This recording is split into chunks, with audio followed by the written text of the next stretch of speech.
यह है दोस्तों कि जब सब कुछ एक ही चीज़ पर निहित हो कि मेरे राजनीतिक स्वार्थ कैसे पूरे होंगे, तो तब डोमेस्टिक या इंटरनेशनली लेवल पे कोई सा भी मुद्दा आपके नज़दीक कोई ज़्यादा इम्तियाज़ नहीं रखता है।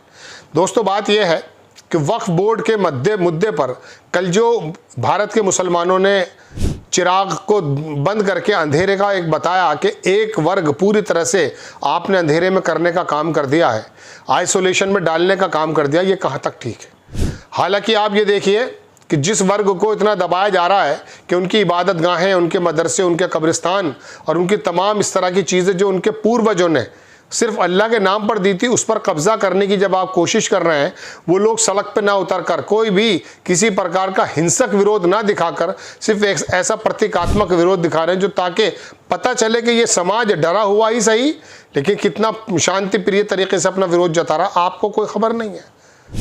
सरकार का मंत्री या उनकी ज़बानें जो नोएडा के अंदर बैठी हुई हैं, उन लोगों ने कभी क्या ये बड़ी खबर नहीं थी? देश का एक समाज आपसे विमुख हो चुका है। और अब मैं अगर आपसे यूं कहूं कि देश का कौन कौन से समाज आपसे विमुख हो गए तो रात को नींद नहीं आएगी। 303 से 240 पर आकर आप टिके हैं ना, अगली बार आप कहीं के रहेंगे नहीं। आप अगर कश्मीर में जाएंगे ना दोस्तों, तो वहाँ वादी का जो मुसलमान है वो भारतीय जनता पार्टी के बारे में कुछ और सोचता है। ये बात दीगर है कि पहलगाम का हमला होने के बाद सबसे ज़्यादा मजम्मत करने वाला कश्मीरी था, सड़कों पर उतरने वाला कश्मीरी था, लेकिन वो केंद्र सरकार से संतुष्ट नहीं है, बीजेपी सरकार से संतुष्ट नहीं है। आप अगर मणिपुर में जाएंगे तो पता चलेगा दो समाज जो वहाँ कैकेई जो मैतेई हैं और वहाँ पर कुकी समाज है, दोनों को अलग अलग कर देते हैं आप। पंजाब आपसे अलग है, बंगाल के लोग आपके बारे में कुछ और सोचते हैं, यादव कुछ और सोचते हैं, मुस्लिम कुछ और सोचते हैं, जाट कुछ और सोचते हैं। आपने सोच ये लिया था कि हम किसी भी प्रकार से हिंदुत्व की राजनीति करके पूरे देश को हिंदुत्व में लपेट कर रख देंगे, लेकिन इस देश के डीएनए को नहीं जानते आप। यहाँ एक ज़माने से ये बाकायदा प्रथा चल रही है कि जब एक इंसान तकलीफ में आता है तो वर्ग और धर्म और विषय देखा नहीं जाता है। ज़्यादातर जो तबका है वो इस बात का है कि हमदर्दी की जाए। और बारहा कश्मीर में कई बार दोस्तों हल्ला आए और दुनिया भर के जो अर्थक्वेक आए, क्या हुआ है? सिख समाज सबसे पहले पहुंचा, चूंकि करीब में पंजाब है।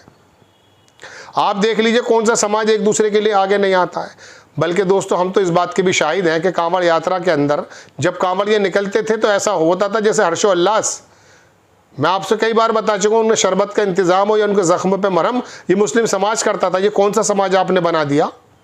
आप बिल्कुल अलग करने के पर तुले हुए हैं। आप अलग नहीं कर सकते, हिंदू मुसलमान को आप अलग नहीं कर सकते।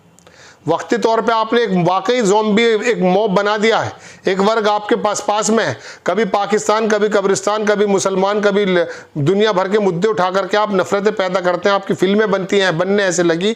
आपने बॉलीवुड के एक्टर्स नहीं छोड़े, आपने दुनिया भर के लोगों को ज़ॉम्बी बनाने की कोशिश की, लेकिन उसके बावजूद भी अब सवाल आपसे होने लगे हैं। देखो दोस्तों, बात यह है कि जब ये 20% या 14% या 15% जितना भी मुसलमान है, पता चल जाएगा जाति जनगणना में, इसको आप दरकिनार करके इसकी ज़मीनों को कब्जा करेंगे तो कल को आप ईसाइयों की ज़मीनों की बात भी करने लगे थे। आरएसएस ने तो बाकायदा वो डाल करके हटा भी लिया था कि कितनी ज़मीन ईसाइयों के ऊपर है। ईसाइयों ने अगर अपने अस्पताल खोल दिए हैं, स्कूल खोल दिए हैं, तो आपकी नज़रों के अंदर किरकिरी बने हुए हैं। जगह जगह जाकर आप चर्च में भी हमला करना शुरू कर देते हैं। दोस्तों, ये खबर देने के मकसद ये था कि ऐसे दौर में जब जमीयतुल उलमा और all India Muslim personal law board ने अपने तमाम मज़ाहमती यानी कि विरोध करने वाले जितने भी प्रोग्राम्स थे उनको मनसूख कर दिया, उनको पीछे कर दिया था, सिर्फ मोदी जी के साथ खड़े हो गए थे। आप लोग तो तल्लीनता से बिहार का चुनाव जीतने के लिए अग्रसर हैं। अब आकर के उन्होंने दिखाया कि ब्लैकआउट कर दिया मुस्लिम इलाकों में, मुस्लिम मार्केट्स में, मुस्लिम रीजन के अंदर, और बाकी इंसाफ पसंद लोगों ने भी 9 से 9:15 के बीच में जो बत्ती बुझाई है। दोस्तों, बात यह है कि बत्ती नहीं बुझी, ये रोशनी कम नहीं हुई है। ये मेरे और आपके भाईचारे की दरअसल एक, मैं समझता हूँ, बीमारी की अलामत है जो सरकार ने डाल दी है किसी प्रकार से। अब 5 मई को ये सुनवाई होने जा रही है, देखते हैं उसके बाद क्या होता है। लेकिन आप लोग जब चुनाव की प्रक्रिया करेंगे तो मुस्लिम समाज और जो पीड़ित समाज है वो भी अपनी किसी प्रकार से जो भी उसका शांतिपूर्वक उसका विरोध हो सकता है वो दिखाएगा। लेकिन ये बात ठीक नहीं है। दुनिया किस मरहले में गुजर रही है, इसके मद्देनज़र अगर आप अपनी डोमेस्टिक प्रॉब्लम्स को छुपाने के लिए इंटरनेशनल लेवल पे कुछ नए नए शगुफे करने लगेंगे तो ये ज़्यादा मुनासिब नहीं लगता है। हर समाज की आपको सुनना चाहिए, चूँकि आप ही कहते थे कि मैं 140 करोड़ लोगों का प्रधानमंत्री हूँ, प्रधान सेवक हूँ। आपको खबर कैसी लगी अपनी राय कमेंट्स बॉक्स में ज़रूर दीजिए। चैनल को सब्सक्राइब कीजिए, शेयर कीजिए। नेक्स्ट टाइम मैं किसी खबर के साथ हाजिर होता हूँ। जय हिंद।